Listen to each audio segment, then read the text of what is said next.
Hello everyone, you are watching Grace Channel's Spirit Media.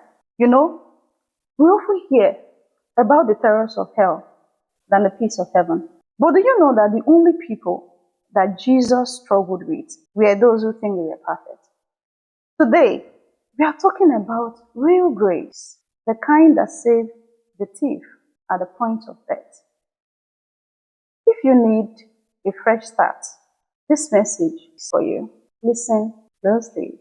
I want to read from the Gospel according to St. John chapter 3. I'll read verse 17. For God did not send his Son into the world to condemn the world, but that the world through him might be saved. The church should present the gospel of Jesus Christ the way he brought it. He said he did not come into the world to condemn the world, but that by him the world will be saved. I want to share my experience growing up in faith.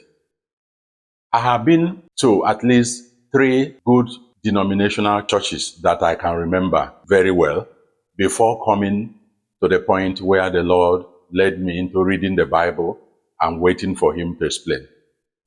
And in each of this my encounter, these churches left denominational dogma or denominational pattern of the gospel of Jesus on me. 2 of them, they were mainly into the damnation part of the gospel. And in one was like, come the way you are. I want to make a little contribution from my experience from the Bible. The last one should be, come the way you are by faith. Immediately, we remove that aspect of coming the way we are by faith. We have removed the power of the gospel. For we are saved by grace through faith. And that was why the thief on the cross came the way he was by faith and was saved instantly. All the prostitutes that the gospel of Jesus Christ saved and sanctified, all of them came by faith. My plea this morning is that we in the church should present the gospel of peace and reconciliation. For Christ came to reconcile the world to his Father. The world should have the privilege of getting the true gospel.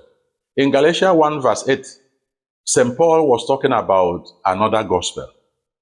We must do everything to see that denominational dogma do not leave the impression of another gospel on the world.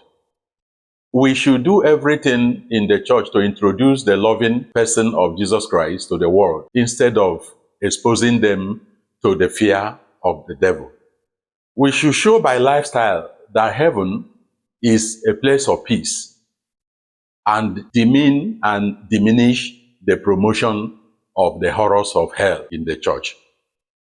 The church is not a courtroom. The church is a place where you train the sons and daughters of the King. I would want to ask that the church leadership will let the church know that they were also saved as sinners, and now they are saved. We should do everything not to give the impression that we were never saved as sinners and that we are sinless. It makes the gospel a little bit confusing. It makes people who will be willing to come to the loving arms of Jesus to believe that they are not too good enough for Jesus to save them.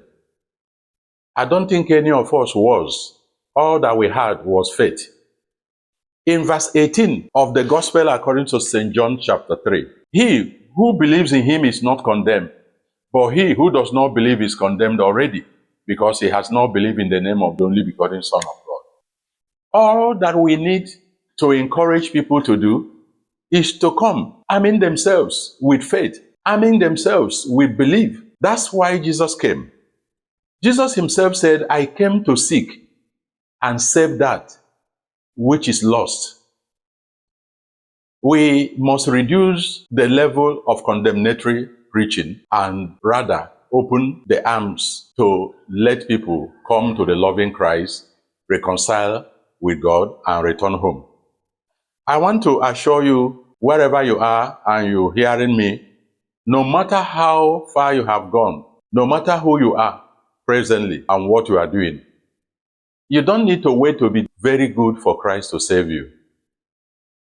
Listen, Christ do not condemn you. What he had come to condemn is sin and Satan. Christ is not in any way condemning you the way you are. He's condemning the sin and Satan and his power over people through hell. Return to him, and let me assure you that nobody also is licensed to condemn you. That is very clear in all the scriptures, and it's very clear in the letters to the church. Jesus do not condemn you, and nobody has right to condemn you. If any person is condemning anything, they are condemning sin and not you as a person. If a thief could be saved in his dying minute, if scores of prostitutes are the hardcore of the followership of Jesus, cleanse and sanctify, do not allow anyone to present another gospel to you. Return, for Jesus is waiting to make peace with you and to reconcile you to the Father. Tell all your friends about this and let everyone come, for he is waiting. Thank you. You've heard the truth. Jesus came for the sinners, not the self-righteous. If you feel condemned, let that weight drop today. Return to him with your heart, because his grace is more than enough for you. Thank you for joining us on Grace Channels. Share this video and spread the hope. Remain blessed.